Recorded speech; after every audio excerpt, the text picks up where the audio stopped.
Ben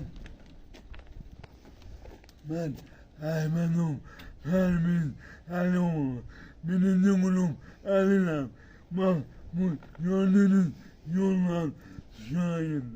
Yine bilmiyorum. Bu yolda bence bu yolda izleme yıkılmayacağım.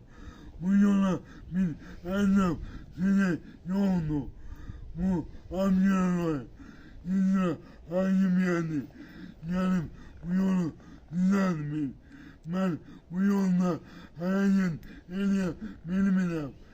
Sizden kömek isteyeceğim. Bu yolu düzeltin. Ben rahat yedim gelip yoksa buna bir günden yolumuz. Amcalar dayan İzle hangi yani yola bakımın.